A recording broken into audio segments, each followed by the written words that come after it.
क्रांती news, आवाज सर्वसामान्यांचा।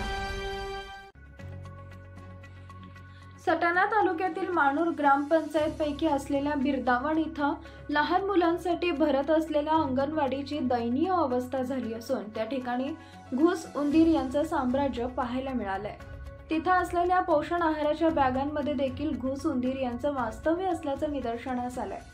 नागरिकांच्या तक्रारीनुसार महाराष्ट्र क्रांती न्यूजने ही धक्कादायक परिस्थिती उघड केली आहे। ग्रामस्थांनी बोलताना सांगितले की ग्रामसेवक राजेंद्र ठाकरे यांना व ग्रामपंचायत प्रशासनाला बऱ्याच वेळा सांगून देखील उपाययोजना केली जात नाहीये, म्हणून नाईलाजाने लहान चिमुकल्यांना दुर्गंधी असलेल्या ठिकाणी शिकून आपलं आरोग्य धोक्यात घालावं लागतंय। या ठिकाणी भिंतीला देखील मोठ्या भेगा केल्या असून फडक्या व छेद असलेल्या भिंती पाहायला मिळाल्यात।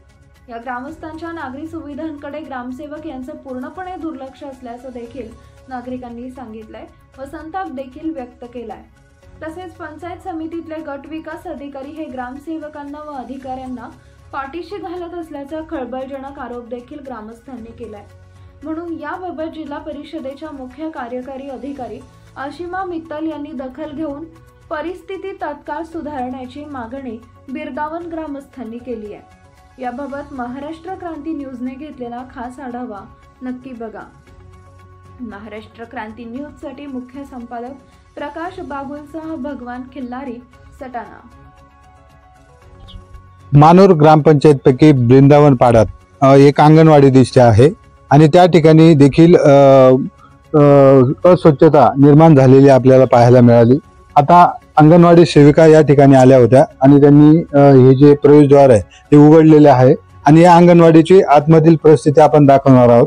या ठिकाणी कशा पद्धतीने किचनची व्यवस्था आहे, अंगणवाडीची व्यवस्था आहे, एकंदरीत आपण दाखवणार आहोत। या ठिकाणी आपण आतमध्ये प्रवेश केल्यानंतर या ठिकाणी भिंतीची देखील नासधूस झालेली आपल्याला पाहायला मिळते आहे। या ठिकाणी भिंती पूर्णपणे पडत आलेल्या आहेत, काही ठिकाणी भेगा पडलेल्या आपल्याला पाहायला मिळत आहेत। आणि धक्कादायक बाब म्हणजे इथं जे लहान मुलांना जे पोषण आहार दिलं जातं त्याची व्यवस्था या ठिकाणी आहे, परंतु मोठी बिकट अवस्था आपल्याला दिसते आहे। या ठिकाणी जे पोषण आहार ठेवलेला आहे त्या गोण्या पूर्णपणे फाटलेल्या आहेत। उंदरांनी या ठिकाणी धुमाकूळ घातलेला आपल्याला पाहायला मिळतो आहे। या ठिकाणी उंदरांचे बिळ आपल्याला दिसत आहेत आणि या ठिकाणी जर आपण बघितलं तर हा किचन आहे।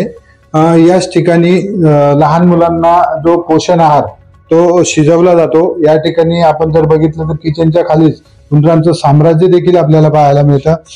अशा प्रकारे लहान मुलांच्या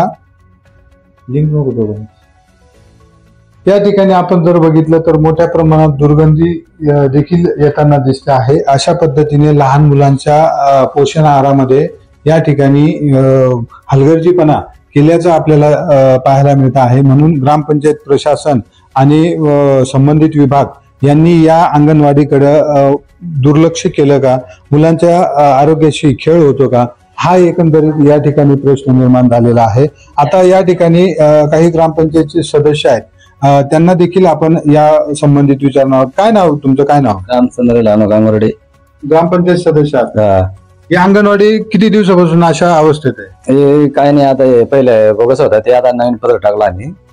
ते कसे ते आता पहिलं करेल ना, त्यामुळे आता दुसरी अंगणवाडी बनवलं शकरीच नाही। आपण या ठिकाणी आपण जर बघितलं तर लहान मुलांना पोषण आहार दिला जातो आणि त्या गोण्या देखील पोषण आहारच्या गोण्या देखील फाटलेल्या आहेत। तिथे उंदरांचं साम्राज्य आहे। किचन मध्ये देखील उंदरांचं साम्राज्य दिसतंय, सगळ्या बिळा आहेत। अशामध्ये मुलांचं आरोग्य कसं धोक्यात राहील? तुम्ही ग्रामसेवकाला सूचित केलं का, ग्रामपंचायतीला सांगितलंय त्याला? आम्ही आता 1 कोट्याला देणार आहे त्याला, 4 कोटी प्रत्येक अंगणवाडीला शकरीत सांगितलंय। म्हणजे आजच सुधारणा झाली। आपले ग्रामसभा होता ना आपल्या, त्यामुळे ग्रामसभेमध्ये विषय झाले आमचे। आता घी देवा शकरीत इथं किती मुलं शिकतात? ते किती अंगणवाडी माहिती आपल्याला माहिती। आपण या गावातले कितीतरी संख्या 50, 20, 30 काय असेल? 30 असेल ते, 30 मुलं लहान मुलं। नक्कीच या ठिकाणी आपण जर बघितलं तर या ठिकाणी अशी जर दुरावस्था होत असेल तर ग्रामपंचायत प्रशासन असेल, पंचायत समिती असेल, त्यांनी लहान मुलांच्या जीवाशी खेळ होतो आहे ही बाब लक्षात घेऊन आणि या ठिकाणी सुधारणा करावी किंवा ही जी मुलं असतील अन्य अंगणवाडीमध्ये स्थलांतरित करावेत. या ठिकाणी अशी अवस्था जर होत असेल तर या ठिकाणी मुलांच्या आरोग्याशी खेळ होतो का, हा देखील गहन प्रश्न या ठिकाणी निर्माण होतो आहे. म्हणून संबंधित विभागाने काळजी घेणं तितकंच महत्वाचं आहे. अशाच नवनवीन बातम्या पाहण्यासाठी आमच्या महाराष्ट्र क्रांती न्यूज या YouTube चॅनलला लाईक करा, सबस्क्राईब करा आणि बेल आयकॉनला प्रेस करा.